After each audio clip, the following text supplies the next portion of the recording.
Hey everyone, welcome back, and this is another video game review. I know I haven't done one of these in a while. I need to do more of these. I have lots of games I want to review. This is actually one that I can't believe it took me this long to get.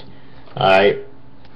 This is Ratchet and Clank: A Crack in Time, which is actually the last in the Future trilogy. However, a good thing is that you don't actually have to play the other two to enjoy the story of this one. They have little references here and there, which I think are references to the previous, but you don't actually have to enjoy this one. Or you don't actually have, you don't have to enjoy a video game. You don't actually have to play the other ones to enjoy it, which is really good. And this game was amazing. The only one major problem I had with the game, which really brought it down, in my opinion, but I'll talk about that later on, though. So what's Ratchet and Clank: A Crack in Time about? Well, Ratchet and Clank: A Crack in Time starts out with Clank actually in captivity in what's known as the Great Clock, which is at the absolute center of the universe, give or take 50 feet. No, seriously, they actually say that. And I guess because of their previous adventure, and so Ratchet's alone, and he's trying to break him free.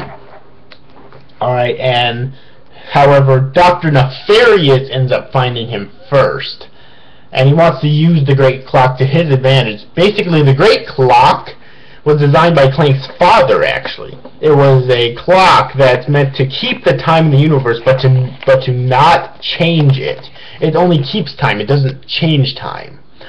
Alright, or that's not what it was built for, and something terrible could happen just by simply attempting to use it.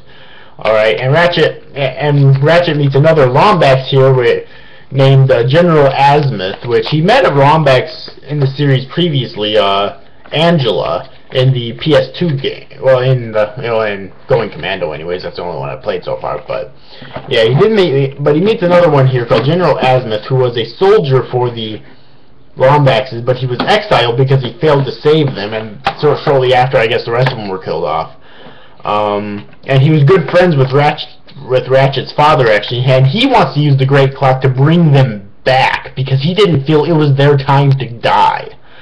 He felt that their destruction was premature because of his fuck-ups, and so he basically wants to bring them back.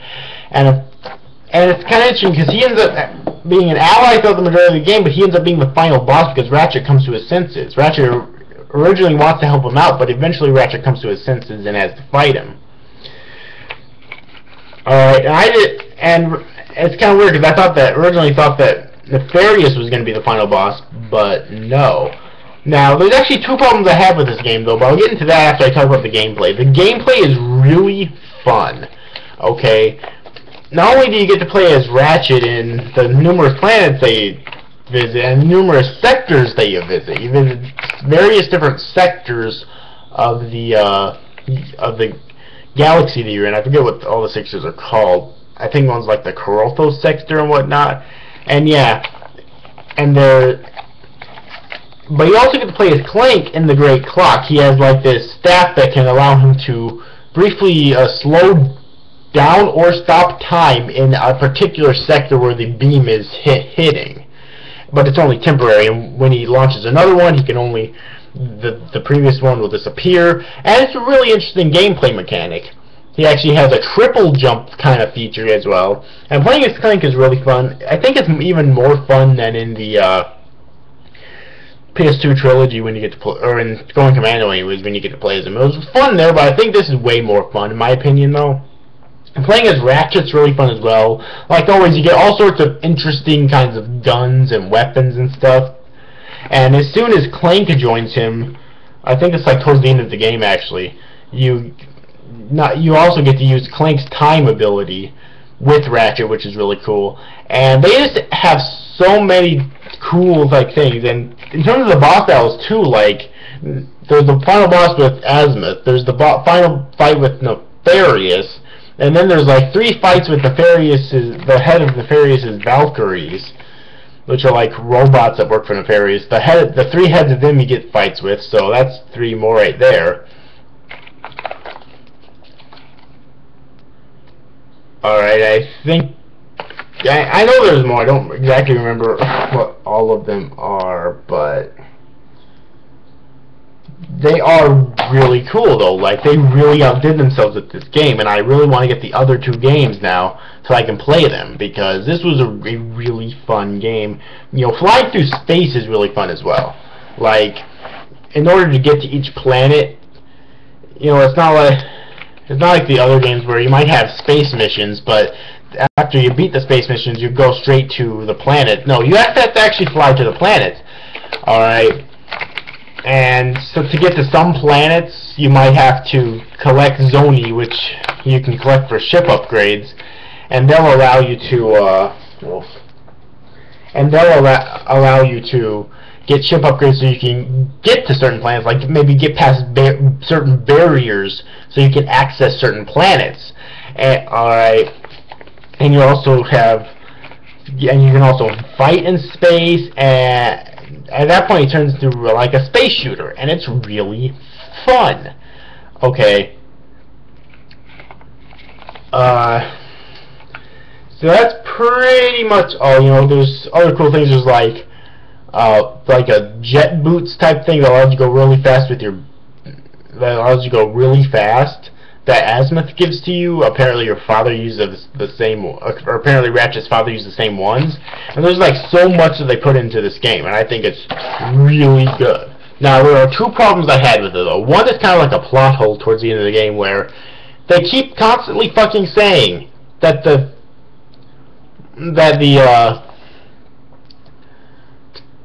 Great Clock is meant to keep time, not change it. But what happens when Ratchet's about to die? Clank uses the Great Clock to turn back time so he doesn't die. Does that make any sense to you? Doesn't to me. I mean, I know why they did it. It's because they don't want Ratchet to fucking die. But they could have at least tried to explain that, or not made him, or found some other way to try to save him. I mean, that's a huge fucking plot hole I've never heard anyone fucking complaining about. But I notice it, and I have to mention it. Alright.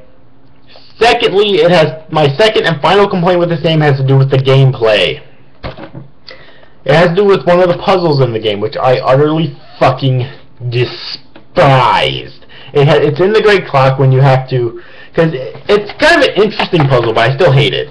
Basically, the interesting part about it is that it's really creative in the sense that you have these different color-coded platforms that Clank has to step on.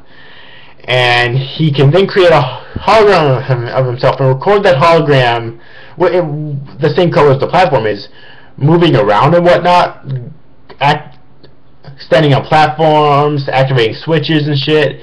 And he has to do that for all of them and basically create a way so he can get to the other door and go through it. And then the puzzle's completed. The first one was really easy. I thought it would continue that. Unfortunately, no, it did not. I hate that puzzle. Oh my god. Luckily, if you fuck up enough or you just fuck around enough, they'll actually allow you to skip the puzzle. That's what I had to do every single time past the first one. I could only beat the first one. It was so hard. Okay? Oh my god. I hated that puzzle, and it really brought the game down for me.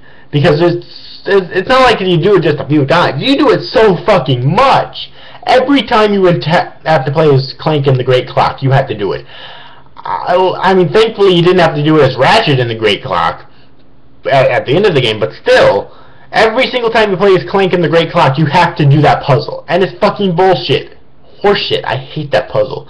So yeah, those are my only two actual complaints about the game. Other than that, you know, the gameplay is solid, the music is really good, alright, and the graphics look amazing. Alright, really they do. This is top tier Ratchet and Clank graphics right here, I honestly think, alright? It really fucking is. So yeah, but all in all, what's going to be my final score of the game? Well, it was an amazing game, despite a couple of flaws that I felt, in my opinion, were in the game. I really love this game. I'm going to give it an 8 out of 10. Like a solid 8 out of 10. I really feel it deserves that. I think it's a great game, and if you haven't if you're a Ratchet fan and you haven't played this game yet, by all means go pick it up. Like, I got it at GameStop for $14.99. You know, so basically $15. Alright, so yeah, it's a really great game that I do definitely highly recommend. So yeah, anyways, 8 out of 10. Easily. So yeah, anyways, overall, hope you enjoyed this review, guys. See you guys. Thanks for watching. Bye-bye.